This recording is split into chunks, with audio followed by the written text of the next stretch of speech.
안녕하세요. 책 데이트 시간입니다. 오늘 소개해드릴 책은 토니 로빈스 거인의 생각법이라는 책입니다. 토니 로빈스 지음, 도이진 옮김, RH 코리아에서 나온 책입니다. 이 책은 돈, 부자, 성공, 경제적 자유, 건강하고 행복한 삶 등 원하는 것을 이룰 수 있도록 방향을 제시해주는 책입니다. 오늘 당장 더 나은 삶을 위해 부를 향한 결정을 해야 합니다. 우리는 자신이 꿈꿔온 모든 것, 아니 그 이상을 이룰 수 있는 능력을 타고났습니다. 그 빗장을 푸는 열쇠는 바로 한 번의 결심이면 됩니다. 자신의 삶을 바꾸고 더 나은 삶, 부로 이끄는 결정 한 가지를 바로 오늘 내려보시기 바랍니다. 그리고 지금껏 미뤄온 일을 바로 실행하면 됩니다. 지난날 스스로 어떤 결정을 내렸고 어떤 결정을 하지 못했는지 돌아보시기 바랍니다. 그리고 그 결정 중 오늘 내 삶에 가장 큰 영향을 미친 것이 무엇인지 생각해 보는 시간을 가져야 합니다. 아주 소소한 일부터 시작하면 됩니다. 목표를 달성하는 데 필요한 긍정적인 행동 방식을 한 개라도 얻기 전까지는 중도 포기하지 말아야 합니다. 지금 바로 목표 달성을 위해 내디뎌야 할 첫걸음이 무엇인지 정의해 보는 것입니다. 목표를 향해 나아가기 위해 오늘 할 수 있는 일은 무엇인지 전화 한 통, 약속 하나, 초기 단계 기획 구상 같은 아주 작은 일도 한 걸음 떼는 것만으로도 목표에 다가갈 수 있습니다. 앞으로 10일간 매일 할 수 있는 간단한 일들의 목록을 적어보시기 바랍니다. 1년의 습관을 기르고 멈추지 않는 추진력을 만들어줄 이 10일은 미래의 부와 성공을 보장해 줄 것입니다. 그러니 지금 바로 시작해 보시기 바랍니다. 부와 성공으로 가는 길에는 4가지 공식이 있습니다. 의식적으로든 무의식적으로든 성공하는 모든 사람들은 같은 공식을 사용합니다. 무엇을 원하든 우리가 꿈꾸는 것을 이루기 위해 다음 4단계를 활용하면 됩니다. 먼저 원하는 것을 분명히 정해야 합니다. 두 번째 단계는 실행하기로 원하는 것만으로는 안 됩니다. 세 번째 단계는 잘 되고 있는지 검토하기로 잘못된 것에 계속 에너지를 쏟을 필요는 없습니다. 네 번째 단계는 원하는 것을 이룰 때까지 접근 방법을 바꾸는 것입니다. 유연성과 융통성은 새로운 접근법과 결과를 만들어낼 힘을 줍니다. 또한 좋은 기분을 만드는 습관을 개발해야 합니다. 아주 사소한 방식이 큰 차이를 만들어내기도 합니다. 만약 기발한 방법으로 즐겁고 유익한 습관을 만들고 싶다면 한 가지 연습을 해보시기 바랍니다. 앞으로 일주일간 하루 5번 1분씩 거울 앞에 가만히 서서 그냥 입을 크게 벌리고 웃어보는 것입니다. 처음에는 좀 어색하고 바보 같아 보일지 모르지만 반복하다 보면 신경계가 자극을 받아 행복, 자연스러움, 유머, 우스꽝스러움 같은 느낌을 생성해냅니다. 중요한 것은 우리가 행복을 느끼도록 스스로 조절할 수 있다는 것입니다. 신체를 이용해 행복을 만드는 몸의 습관을 체득할 수 있습니다. 잠시 시간을 내서 지금 해보시기 바랍니다. 그리고 즐겨야 합니다. 문제의 확산에 빠지지 말아야 합니다. 성공하는 사람들은 문제를 여러 가지 관점에서 살펴보고 문제의 확산에 빠지지 않습니다. 그들은 과식하는 버릇 때문에 생활이 완전 엉망이야 라고 말하지 않고 요즘 식습관을 고치려고 노력 중이야 라고 말하며 습관을 개선하는데 초점을 맞춥니다. 반면 문제의 확산에 빠져 있는 사람들은 사소한 실패에도 뭐든지 실패할 것이라고 일반화하면서 무기력해집니다.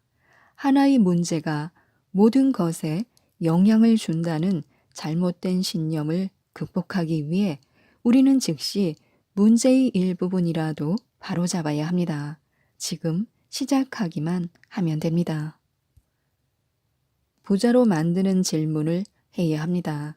도널드 트럼프는 어떻게 부동산으로 부를 축적할 수 있었을까요? 가장 핵심적인 것은 그의 평가 과정입니다. 트럼프는 경제적 이득이 높아 보이는 물건을 평가할 때에도 이렇게 물었습니다. 가격 하락의 가능성은, 최악의 사태는 무엇인가, 내가 감당할 수 있는 수준인가 하고요. 이렇게 질문해 보고는 최악의 사태에서도 스스로 해결할 수 있다고 판단되면 거래를 진행했습니다.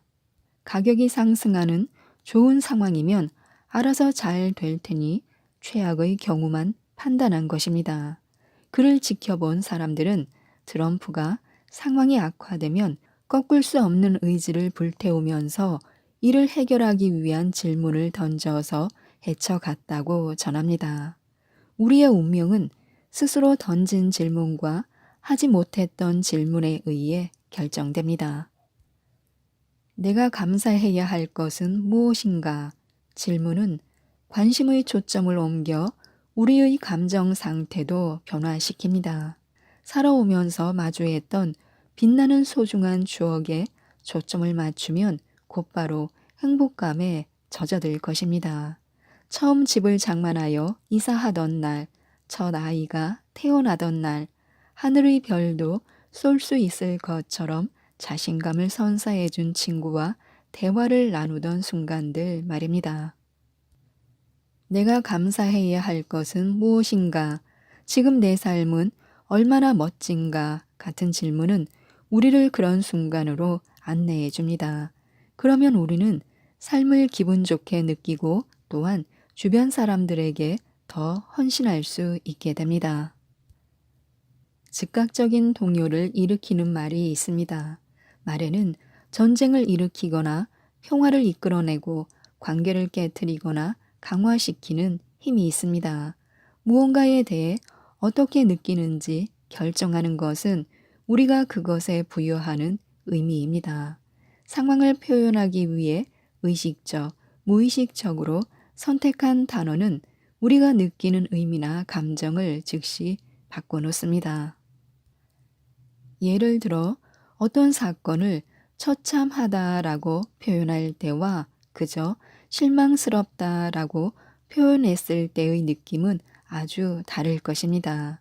어떤 문제에 직면했을 때 큰 문제가 있다라고 하는 것과 작은 도전에 부딪혔다라고 하는 것은 다른 느낌일 것입니다. 자신의 신념을 이야기했을 때 상대가 그것은 틀렸어 라고 말한다면 내 심정이 어떨까요? 이런 표현들이 어떤 상호작용을 할지 한번 생각해 보시기 바랍니다. 감정을 조절하는 말을 알아두면 좋습니다. 몇 년 전 내 인생을 완전히 변화시킨 중요한 일이 있었습니다. 2명의 동료와 업무 회의를 하던 도중 부정적인 결과를 이야기할 만한 소식을 전달받았습니다. 우리 세 사람은 모두 같은 내용을 들었지만 이를 받아들이는 감정의 강도는 각각 달랐고 또한 이를 표현하는 방식도 모두 달랐습니다. 나는 화가 난다라고 했는데 한 동료는 분노가 치민다라고 했고 다른 동료는 그냥 좀 약 오르네라고 했습니다. 나는 약 오른다라는 단어를 듣고 이 상황에 고작 약이 오른다고 참 어울리지 않는다라고 생각했습니다. 그때 나는 그런 감정을 느끼지도 않았을 뿐 아니라 감정을 표현하기 위해 그런 말을 사용하지 않았다는 데 생각이 미쳤습니다. 그러자 흥미로웠고 궁금해졌습니다. 혹시 새로운 단어를 찾아 사용하면 감정 패턴도 바꿀 수 있지 않을까 하고요. 그래서 부정적 감정을 순화할 단어를 찾기 시작했습니다. 동료의 그냥 좀 약 오르네 라는 말에 놀랐던 나는 그 이후 열흘간 보통의 경우라면 화가 난다, 미치겠네 라고 말할 만한 상황에서 약 오른다 라는 단어를 써보았습니다. 결과는 놀라웠습니다. 습관적으로 쓰던 단어만 바꿨을 뿐인데 내가 느끼는 부정적 감정의 강도가 약해졌습니다. 그저 이것 때문에 약 올라 하고 말했더니 내 감정 패턴이 깨져버렸습니다. 나는 곧 다른 단어들을 시험해 보기 시작했습니다. 지금 나 살짝 삐질 것 같은데 나를 화나게 만든 사람의 얼굴을 똑바로 쳐다보면서 태연한 표정으로 이렇게 말하는 내 모습을 한번 상상해 보시기 바랍니다. 부정적인 감정을 표현할 때 내가 습관적으로 사용하는 단어를 떠올려 보시기 바랍니다. 그런 다음 기존의 패턴을 깨뜨리고 감정을 누그러뜨릴 수 있는 다른 말을 찾아보면 됩니다. 좀 더 다양한 어휘로 표현하는 것이 좋은데요. 우리는 대개 삶의 경험을 표현하는 단어를 무의식적으로 선택하여 사용합니다. 감정을 표현하는 단어를 선택할 때도 자신이나 다른 이들에게 어떤 영향을 미칠 것인지 전혀 고려하지 않고 사용합니다. 이렇게 우리가 무의식적으로 사용하는 단어는 일상의 언어가 되고 삶에 대한 자신의 감정을 실제로 규정해 버립니다. 예를 들어 사람들은 어떤 불쾌한 경험에 대해 말할 때 굴욕적이다 라거나 우울하다 라고 말합니다. 이런 말을 하면 듣는 사람도 굴욕감, 우울을 느끼게 됩니다. 거의 모든 일에 굴욕, 우울이라는 단어를 결합시킴으로써 다른 이들까지 그런 감정을 느끼게 만든다는 의미입니다. 스스로 선택한 단어가 자신이 원하는 바람직한 감정 상태를 만듭니다. 그러니 감정을 나타내는 어휘의 폭을 넓혀보시기 바랍니다. 스스로 희망을 찾아가야 합니다. 물 위로 떠오르기 위해서 발버둥 치고 있다라고 말하지 않고 성공의 사다리를 오르고 있다라고 말하는 것이 좋습니다. 적절한 비유는 우리에게 희망을 선사합니다. 세상이 온통 암흑일 때 정말이지 터널이 끝나지 않을 것 같다라고 말합니다. 이 대신 인생에도 계절이 있잖아. 난 지금 겨울을 지나고 있을 뿐이야 라고 표현을 바꿔보는 것입니다. 겨울이 왔을 때 춥다고 웅크리는 사람이 있는가 하면 스키를 타는 사람도 있습니다.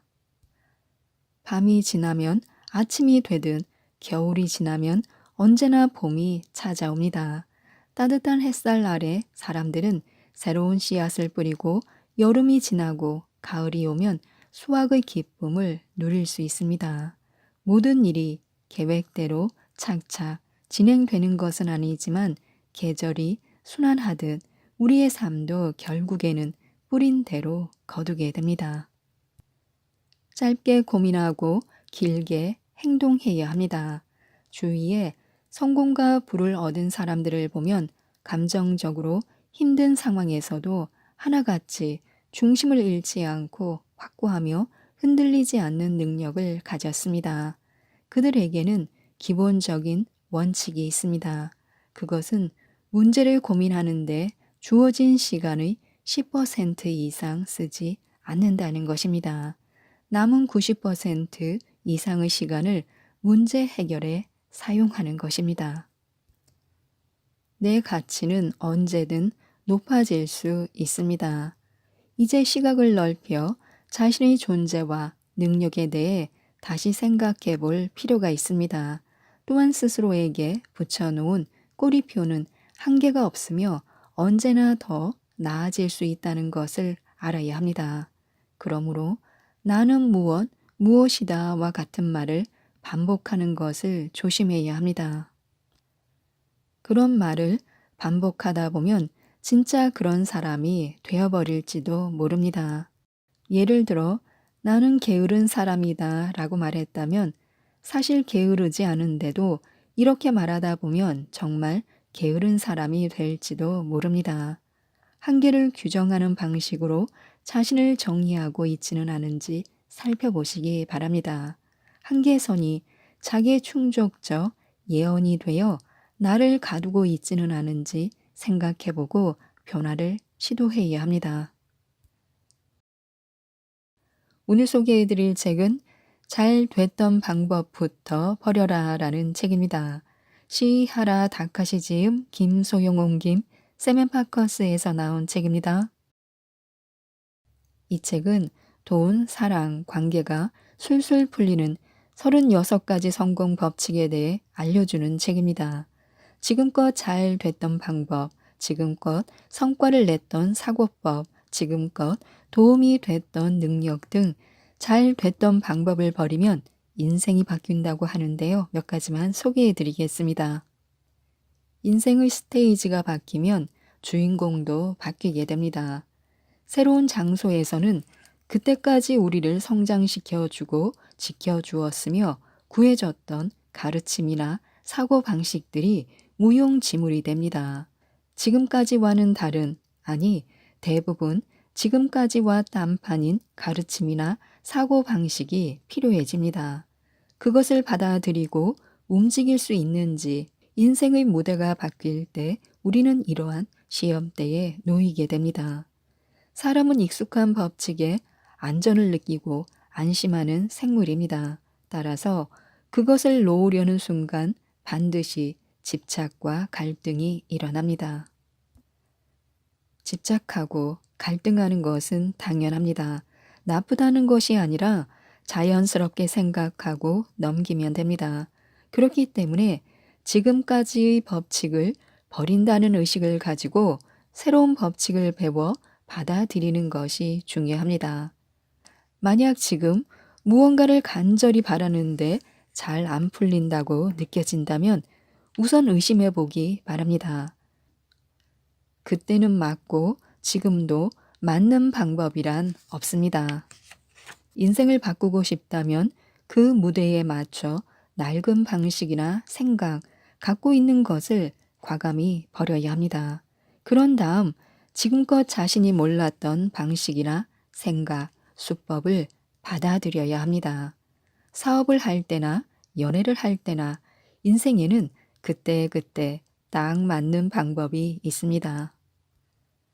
그렇기 때문에 자신이 서 있는 단계에 맞게 방법을 바꾸어야 합니다. 다음 무대로 옮길 때는 그전까지 잘 됐던 방식이라도 빠르게 버려야 일이 잘 풀리게 됩니다. 왠지 모를 불편함이 느껴질 때 무엇부터 놓는 것이 좋을지 막막할 것입니다. 사실 놓아야 할 것을 간단히 구분하는 방법이 있습니다. 기뻐서 하고 있는지, 아까워서 하고 있는지 자신에게 질문을 던져보는 것입니다. 여기서는 아까워서 하고 있는 것부터 놓으면 됩니다. 때로는 자신이 아깝다고 반응하는 것이 지금 자신에게 필요 없는 것이기도 합니다. 정말 중요한 것에 대해서는 아깝다는 생각도 들지 않기 때문입니다. 사람들이 아깝다고 생각하는 이유는 손해를 보고 싶지 않기 때문입니다. 사람들은 이득을 보고 싶다, 성장하고 싶다는 그런 긍정적인 마음보다도 손해보고 싶지 않다, 잃을지도 모른다라는 부정적인 마음을 우선 피하려고 합니다. 앞으로 근사한 것을 얻을 수 있을지 모른다는 설렘보다도 지금 갖고 있는 것이 사라질지 모른다는 두려움이 더 큽니다. 우리 앞에 펼쳐질 미래는 과거의 연장선상에 있는 것도 현재의 연장선상에 있는 것도 아닙니다. 어떤 방법이 우리를 그곳으로 데려왔다 하더라도 그것이 우리를 원하는 미래로 데려다 주지는 않습니다. 오히려 우리가 과거의 자신을 버릴 줄 알 때 스스로를 상상할 수 없는 곳으로 인도해 줄 것입니다. 인생에서든 사업에서든 장소가 바뀌면 법칙이 바뀌게 됩니다. 지금 인생이 정체되어 있다거나 어쩐지 불편한 사람들은 이렇게 자문해 보시기 바랍니다. 지금 서 있는 장소가 정말 내가 있어야 할 곳인가 하고요. 잘못된 방법, 잘 됐던 방법, 전부 다 버리라고 하지는 않겠습니다. 일단 그 중 하나만 놓아보시기 바랍니다. 버리는 것이 얼마나 재미있는지 체험해 보자는 것입니다. 지금껏 성과를 냈던 방식과 다른 방법 시도해보기, 최선이라고 의심 없이 해왔던 트레이닝 바꿔보기, 최단 거리라고 생각했던 출근길 다르게 가보기, 어울린다고 믿었던 현재의 헤어스타일 바꿔보기, 지금까지 고르지 않았던 색깔 일부러 골라보기. 사람에 따라서는 상당한 용기가 필요할지 모릅니다. 그래도 시도해보면 반드시 깨달을 것입니다.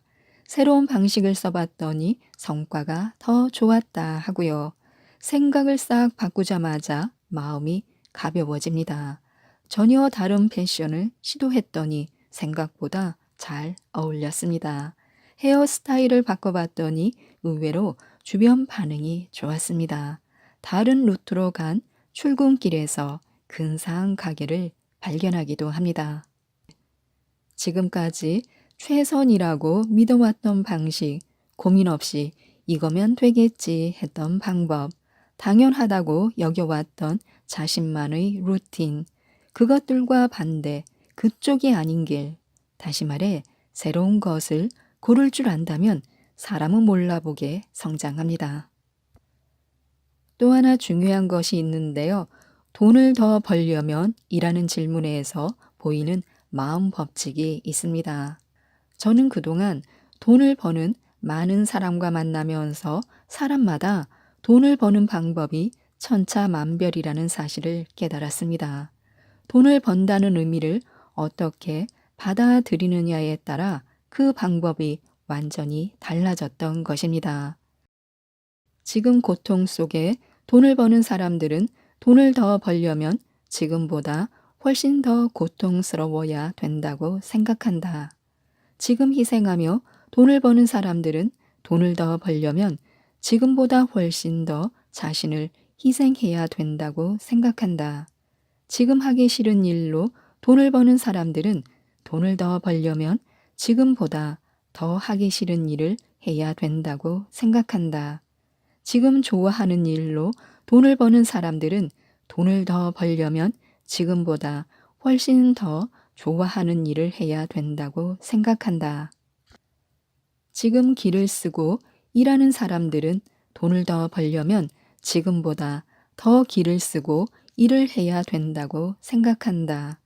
지금 도움을 받아 돈을 버는 사람들은 돈을 더 벌려면 지금보다 훨씬 더 많은 도움을 받아야 된다고 생각한다. 이처럼 대부분의 사람은 지금까지 자신이 번 방법의 연장선상에서 돈을 번다는 전제를 깔아놓습니다. 돈을 버는 방법을 긍정적으로 받아들이는 사람은 돈을 더 번다는 것에 플러스 이미지를 갖고 있습니다. 돈을 버는 방법이 부정적으로 느껴지는 사람은 돈을 더 번다는 것에 마이너스 이미지를 가졌기 때문에 선뜻 돈을 더 벌려고 하지 않을 때도 있습니다. 운은 철저하게 기분에 좌우됩니다. 나는 무슨 일을 해도 오래 못하는 타입입니다. 그런 내가 20년 넘게 매주 빠짐없이 하는 일이 있습니다. 그것은 매주 월요일마다 서점에 가서 만화 주간지를 읽는 것입니다. 누가 시키지도 않았는데 한 번도 빠지지 않고 계속합니다. 그저 내가 재미있어서 그것이 내 즐거움이라서 하는 것입니다. 즐거움으로 자연스레 지속할 수 있는 일, 자꾸 웃음이 나면서 절로 하게 되는 일, 어느 분야든 자신의 인생에서 신난다는 느낌으로 지속할 수 있는 일이 관건입니다. 따라서 자신이 아끼는 일을 발견하는 것이 무엇보다 중요합니다. 아낄 수 있는 일을 찾아 그것을 목표로 삼는 것이 가장 행복한 도전이며 성공의 비결인 셈입니다. 이제 나에게는 주간지를 읽는 일과 비슷하게 뉴스레터를 공유하는 일이 무조건적으로 즐겁고 자연스러운 일이 되었습니다. 자신의 스타일이 무엇인지 알았다면 그와 비슷한 일을 찾아보는 것이 좋습니다. 그러면 만화 주간지를 빠지지 않고 읽는 것처럼 꾸준히 달성하며 전진할 수 있습니다. 존재만으로도 신이 나는 것이 무엇인지 알아두면 중요한 순간에 100% 힘을 발휘해 줍니다. 그것은 의욕을 이끌어주는 방아쇠가 되어 축 처져 있을 때 활기를 불어넣어 최상의 상태로 만들어주는 귀중한 존재입니다. 운은 기분에 좌우된다고들 합니다. 말 그대로 좋은 기분을 유지하는 것은 우리 인생을 좋은 쪽으로 굴러가게 하기 위한 필수 조건입니다. 스스로를 대단하다고 쳐야 진짜 대단해집니다. 우리 안에는 아무것도 못하는 무능력한 나도 있지만 무엇이든 달성해내는 위대한 나도 공존합니다. 두 가지 면모에 굴복한 채 나는 나라는 사실을 자각하면 온갖 일에 변화가 일어납니다. 내가 아닌 다른 사람이 되기 위해 노력하는 것이 아니라 자신을 있는 그대로 받아들이고 허락하는 것. 그렇게 하면 타인이나 사물들의 마음을 빼앗기지 않는 행복한 인생이 펼쳐집니다. 자신의 가치는 스스로 정하는 것입니다. 한심하게 보이는 부분이나 좋아 보이는 부분까지도 통틀어 감쌀 줄 알아야 합니다. 통틀어 감싼다는 것은 난 못난 데가 없네, 난 최고야 라고 생각하는 것이 아니라 이게 나지 하면서 가볍게 넘기는 것입니다. 한마디로 나에 대해 좋다, 나쁘다의 판단을 내리지 않는 중립적인 감각입니다. 그러한 감각이야말로 가치 있는 자신을 인정하는 것입니다. 그러나 아무리 노력해도 우리에게 가치가 없는 것처럼 느껴진다면 비장의 방법이 하나 있습니다. 자신이 가치 있다고 쳐라. 100% 믿지 않아도 좋으니 일단 자신에게 가치 있는 척하며 살아보는 것입니다. 그렇게 생활해 보기 바랍니다. 이미 많은 사람이 그 효과를 몸으로 느꼈습니다. 아마 당신을 둘러싼 모든 것에 변화가 생길 것입니다. 수입을 늘리고 싶다면 능력은 별개의 문제입니다. 중학교 2학년이던 어느 날 나는 집에서 음악 프로그램을 보고 있었습니다. 그때 문득 방송에 나오는 기타리스트보다 악기 가게 주인 솜씨가 훨씬 더 좋을 것 같다는 생각이 들었습니다. 그와 동시에 돈은 방송에 나오는 사람이 분명 더 많이 벌 것 같다는 생각도 들었습니다. 이튿날 나는 악기 상가에 가서 물어봤습니다. 아저씨, 기타 잘 치는 사람이 흔한가요? 그 악기 가게 아저씨는 널렸지라고 말해 주었습니다. 기술이 뛰어난 순서대로 돈을 버는 것은 아닙니다. 기술과 수입은 그다지 비례하지 않는다라는 세상의 구조를 하나 알게 된 순간이었습니다. 실제로도 그렇습니다. 기타리스트의 수입은 기타를 잘 치는 순서가 아니다. 가수의 수입은 음정이 정확한 순서가 아니다. 셰프의 수입은 요리 기술이 뛰어난 순서가 아니다. 카운슬러의 수입은 화술이 뛰어난 순서가 아니다. 또한 학력이 높은 순으로 돈을 버는 것도 아니다. 기술이나 능력은 수익과 직결되지 않습니다. 그런데 어른이 되어 주위를 둘러보면 전문 분야의 스킬과 수입은 정비례한다고 생각하는 사람이 많은 듯합니다. 내가 스킬은 훨씬 좋은데 왜 저 녀석이 더 잘 버냐며 조바심을 내는 사람도 있습니다. 내가 하고 싶은 일이라서, 탐구하고 싶은 일이라서, 목표로 하는 일이라서 이러한 이유로 전문 분야의 스킬을 높이는 것은 좋습니다. 하지만 만약 목적이 돈을 벌기 위해서라면 이야기는 달라집니다. 돈을 벌기 위한 기술 단련하기, 돈을 잘 버는 사람과 어울리기, 돈이 벌리는 문을 많이 만들기. 이런 식으로 돈을 버는 것이 목적이라면 기술 향상에 연연하지 말아야 할 때도 있습니다. 기술 향상과 돈을 버는 일은 직접적으로 관계가 없을 때도 있으니 말입니다. 오늘 소개해 드릴 책은 불필요한 생각 버리기 연습이라는 책입니다. 스즈키 도시아키 지음 양필성 옮김 클랩북스에서 나온 책입니다. 이 책은 내가 만든 고정관념을 깨닫고 인생을 내가 원하는 방향대로 바꿀 수 있도록 실용적인 실천 방법들을 알려주는 책입니다. 반복되는 고민의 고리를 끊고 자유롭고 편안한 삶을 사는 법에 대해 마음의 원리 파악하기, 마음의 균형 잡기, 마음의 원인 돌아보기 등 다양한 방법을 제시하고 있습니다. 사는 대로 생각하지 말고 생각하는 대로 살라는 말이 있는데요. 자기가 각본을 쓸 수 있다면 누구든 돈도 많이 벌고 행복하게 사는 각본을 쓸 것입니다. 인생을 구렁텅이에 빠뜨리는 각본을 쓰는 사람은 아마 없을 것입니다. 그러나 사람은 자기도 모르는 사이에 각본을 씁니다. 그리고 그 각본대로 살아갑니다. 우울함과 불행으로 가득한 각본을 쓴 사람은 안타깝게도 그런 인생을 살 수밖에 없습니다. 인생 각본이란 교류 분석 이론으로 유명한 정신과 의사 에릭 버니 제창한 심리적 프로그램을 말합니다. 당연한 얘기지만 인생 각본이라고 해서 실제로 각본을 쓰는 것은 아닙니다. 심층 심리에서 무의식적으로 각본이 쓰인다는 의미인데요. 인간은 다양한 체험을 통해 느낀 점을 바탕으로 나는 분명 이런 인생을 살 것이다 라는 각본을 씁니다. 그것도 무의식 상태에서 자신이 전혀 깨닫지 못한 채 말입니다. 그리고 그 각본에 따라 인생을 살아갑니다. 사람은 자신에 대해 어떤 생각이나 신념을 갖게 되면 무의식적으로 그에 맞는 행동을 하게 되며 결국 그 신념은 현실이 됩니다. 이를 심리학에서는 자기 성취적 예언이라고 합니다. 인생 각본은 한마디로 인생 예언서입니다. 모든 사람이 자기도 모르는 사이에 이 예언서에 따라 움직이곤 합니다.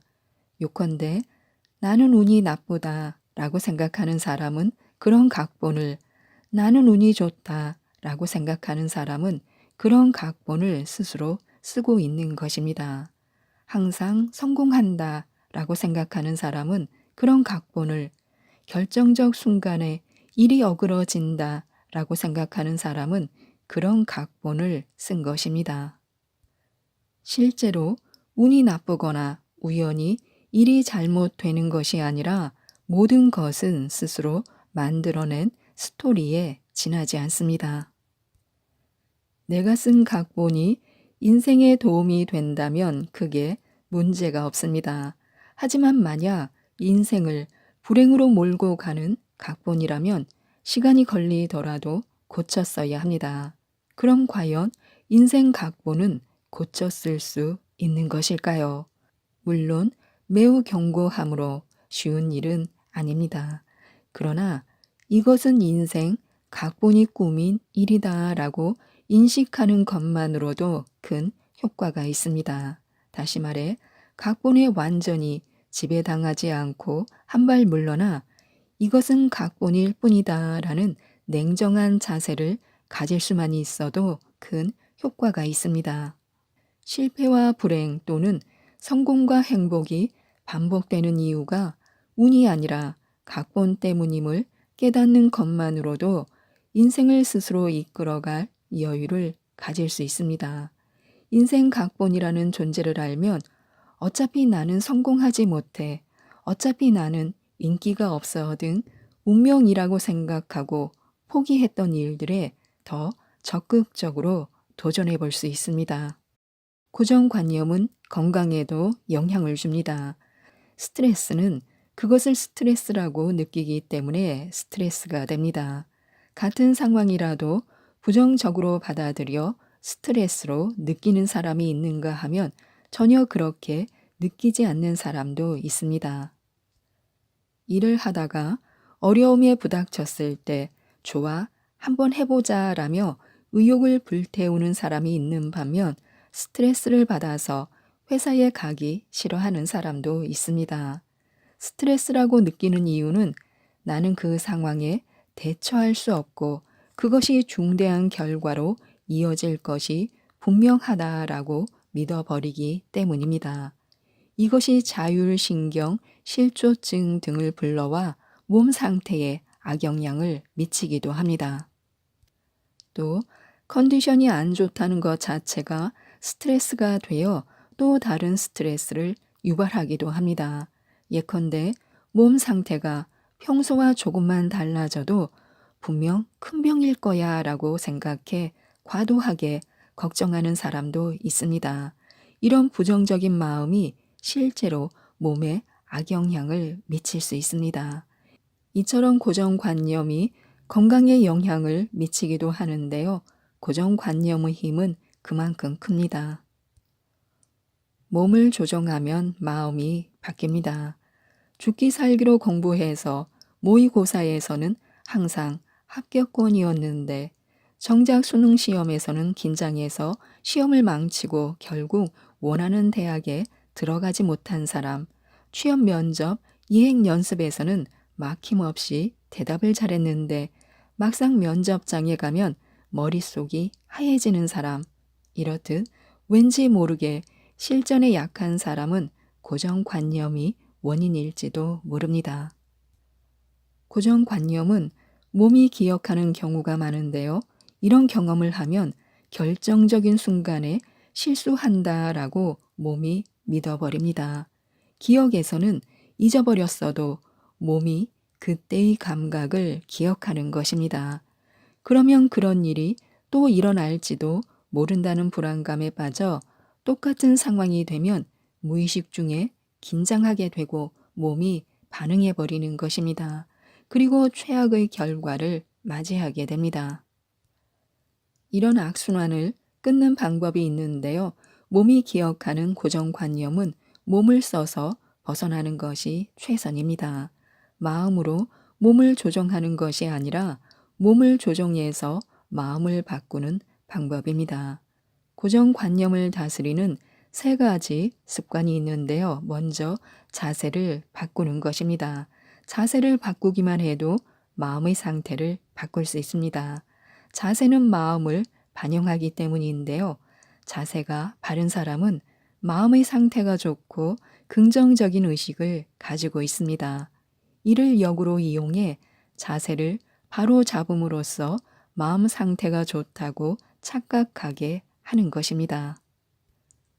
2번째는 호흡을 바꾸는 것인데요. 호흡은 자세와 항상 한 세트라고 생각하는 것입니다. 자세를 바르게 하고 그 자세를 유지하기 위해서는 호흡이 매우 중요합니다. 중요한 것은 쉼호흡인데요. 깊게 들이마셨다가 천천히 내쉬면 됩니다. 이거면 충분합니다. 3번째는 표정을 바꾸는 것인데요. 안색을 살핀다라는 말이 있듯이 사람의 표정에서는 그 사람의 마음이 엿보입니다. 기분이 얼굴에 드러난다는 것인데요. 자신감으로 가득한 표정을 짓는 사이에 자신감이 솟아나는 것입니다. 웃는 얼굴과 웃음이 몸과 마음 모두에 좋은 효과가 있다는 사실은 의학적으로도 증명됐습니다. 억지 웃음이라도 심리적 효과가 있음이 실험을 통해 밝혀졌는데요. 처음에는 억지 웃음이라도 상관없습니다. 입꼬리를 올리고 의식적으로 밝은 표정을 만들다 보면 몸이 그것을 기억하고 웃는 얼굴이 되면 자연스럽게 기분이 좋아집니다. 또한 손으로 쓰고 입으로 말하면 달라지는 것들이 있습니다. 오늘도 상사에게 혼이 났다. 내일은 또 무슨 일로 혼이 날까? 새 부서로 이동한 뒤 일이 전혀 익숙해지지 않는다. 어떻게 하면 좋을까?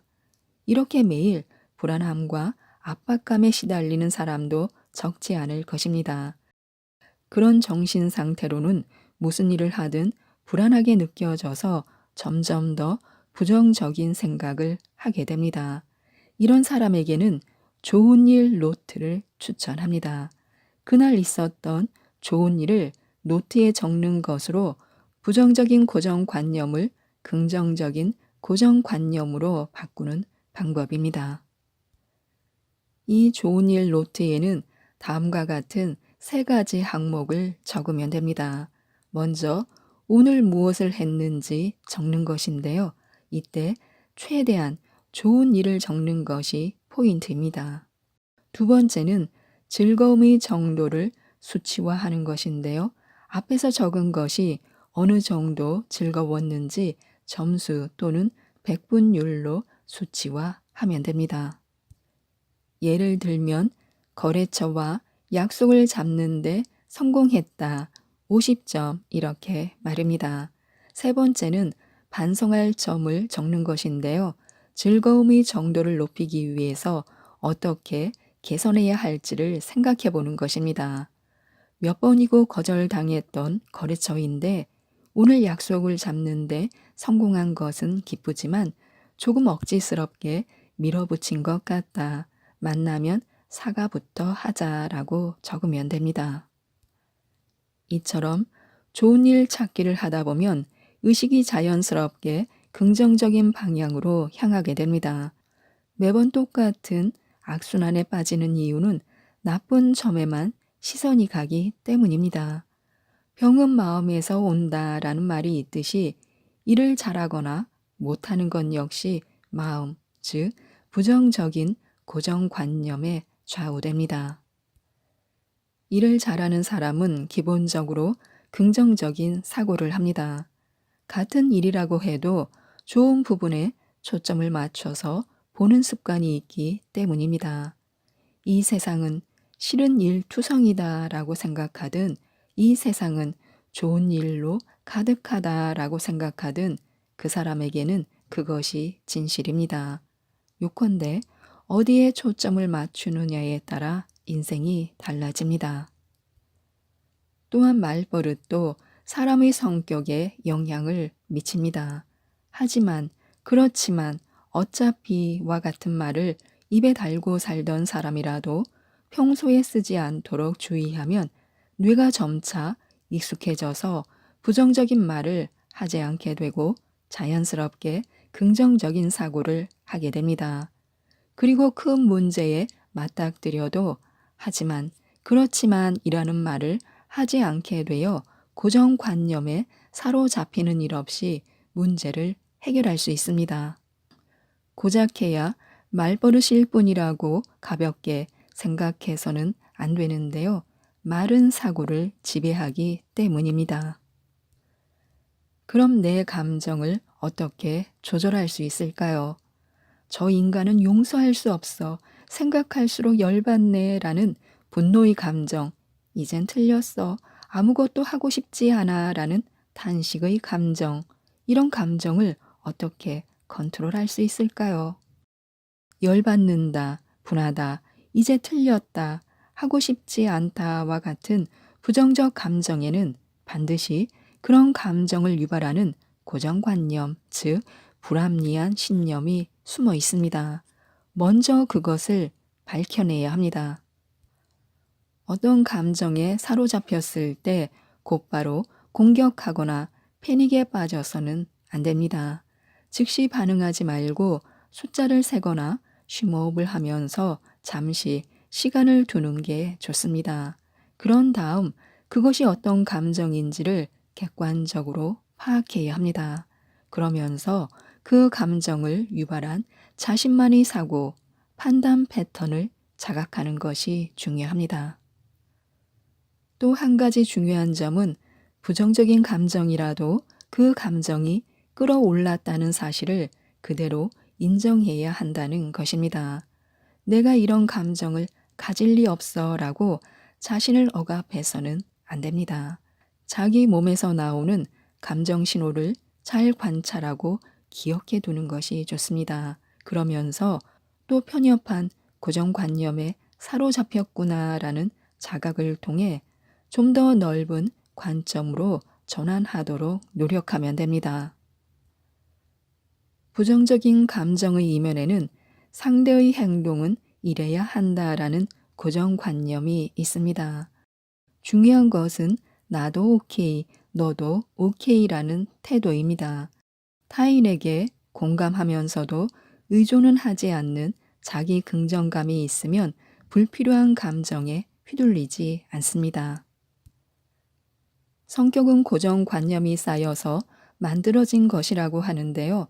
성격은 바뀌지 않는다라는 것 자체가 고정관념이라고 할 수 있습니다. 이 성격을 바꾸는데 도움이 될 4가지 방법이 있습니다. 먼저 행동을 바꾸는 것인데요. 성격은 행동 뒤에 따라옵니다. 의도적으로 좋은 사람처럼 발언하고 나면 자신에게 긍정적인 이미지를 품게 되며 의도적으로 나쁜 사람처럼 발언하고 나면 자신에게 부정적인 이미지를 품게 됩니다. 즉, 본심이 아니더라도 그렇게 행동하면 점점 본심처럼 되어갑니다. 그러므로 자신을 바꾸기 위해서는 행동을 과감하게 바꿔야 합니다. 두 번째는 척을 해보는 것인데요.